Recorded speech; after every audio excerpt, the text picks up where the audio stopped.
going to a different economy, and we're going to be learning more about that as we go. But clearly, we're learning that things can be done from remote locations. We're learning that technology can replace people even more than we thought. We're not going back to the same economy. We're recovering, but to a different economy, and it'll be one that is more leveraged to technology. And I worry that that is going to make it even more difficult than it was for many workers.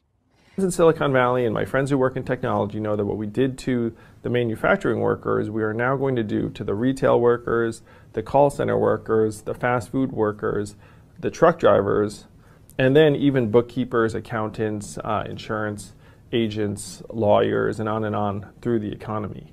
So what happened to the manufacturing workers is a very clear sign. This effort, and China has big plans for this. They intend to seed their digital yuan into the global environment by giving it away to visitors at next winter's Olympics. When they arrive at the airport, they're going to get yuan digital wallets. They're going to receive digital yuan. They're going to use it throughout their visits to Beijing, and then they're going to take it back to their home countries. They see this as a huge advantage. Why? Because who controls the underlying protocols, who controls the underlying standards of the future of money will control the future of money. Welcome to the Crypto Teacher Stock Channel. And guys, please like and subscribe if you do like what you're listening to. Please inform your friends and family and spread all over social media. It is imperative that we get back to learning finances and understand how the world really works. Because once we understand how the world really works, we understand that everything is planned out. Now, of course, guys, we get into the funny article first. Elon Musk says he's a Secret Service special agent, but we all know he's a puppet for the New World Order. And then also, guys, we have new rule allows small drones to fly over people in the U.S., and it takes effect. So, guys, the fourth industrial revolution is moving along. That's why they don't want you outside. I've said it time and time again. 5G, guys. The drones, the robots, AI, guys, is right around the corner. Get your friends and family educated. Now, we have stock slightly up, and then also we have crypto slightly up. And now also, guys, we have the SPAC slow down. Now, last month had over 109, which I think broke a record. And then now we only have 10. Is that because Gary Gensler is in town? And then also, guys, we have the Norwegian cruise line gets an upgrade from Goldman. But, guys, I've been telling you time and time again that cruise lines have the most loyal customers. Do not forget that. And a lot of them are older people that already got the vaccine anyway. They're asleep anyway, so they were some of the first people that took it.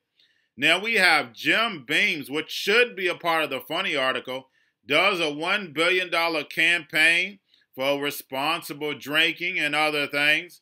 But definitely, guys, if you're in the nonprofit, make sure you take advantage of that. We know cannabis is around the corner.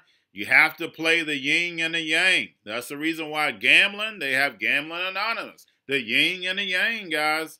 Now we have hackers reportedly stole Apple product from supplier Quanta. Now, if that really did happen, we know it just wasn't some small operation hackers. We know that was our own government. We know how it goes, guys.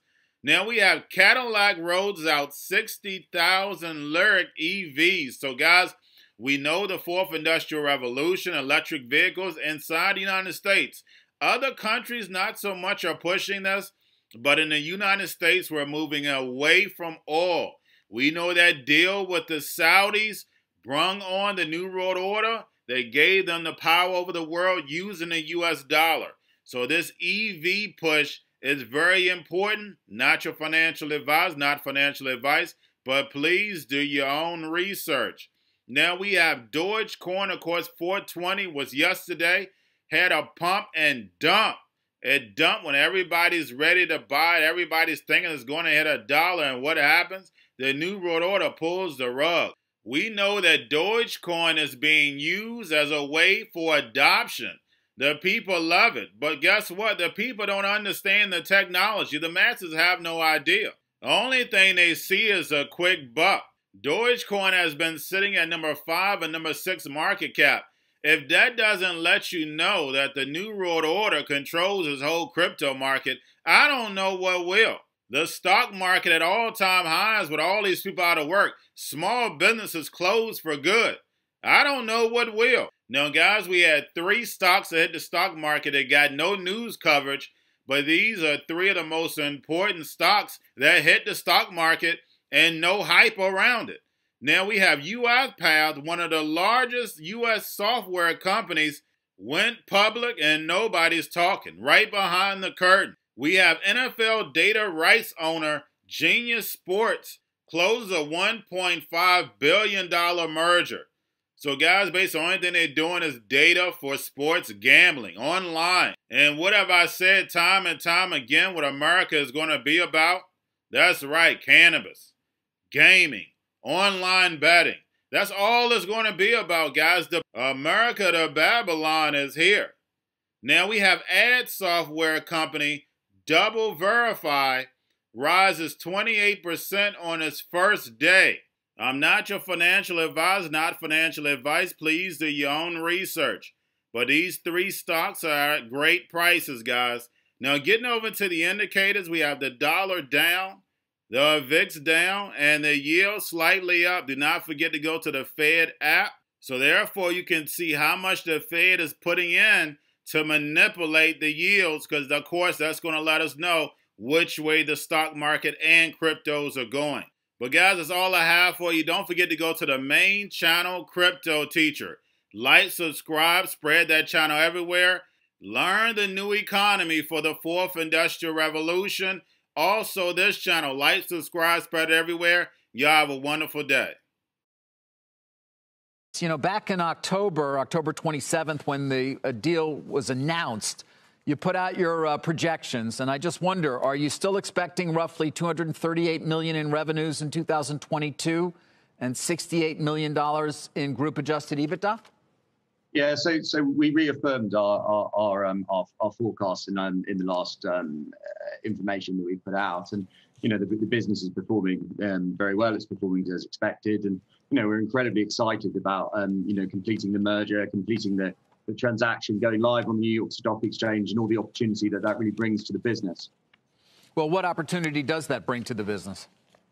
So, I've said it before. The reason that we wanted to go public, the reason we wanted to trade on the New York Stock Exchange was to give us access to paper and access to currency that really allows us to sort of supercharge our growth. We think of growth in 2 pots. There's a lot of organic opportunity, increasing our technology stack that we have, driving fan engagement, really helping these sports leagues access revenue opportunities in the face of some really quite difficult conversations around sort of future broadcast revenues. And the other area we really think about is through inorganic growth, so acquisitions. There are lots of smart, interesting technology companies that really complement what we do and can really help our partners drive that growth and really access the future markets and the future areas of technology-driven solutions that they need to be thinking about. Yeah, for people who may be watching, sort of focusing on your company for the first time, I'm looking at what you sort of had as a comparable company benchmarking. I mean, you have names like TradeWeb and S&P Global, obviously, which are in information and data analytics. You've got online gaming and DraftKings. Kind of where do you see your company fitting in? So what we do as a business is we work with sports leagues and federations on a global basis, like the NFL, and we provide them with technology in exchange for the right to collect and monetize that data. So once we've got that data, we provide that wrapped in software to sports books effectively for outsourced bookmaking, but also into media companies as well.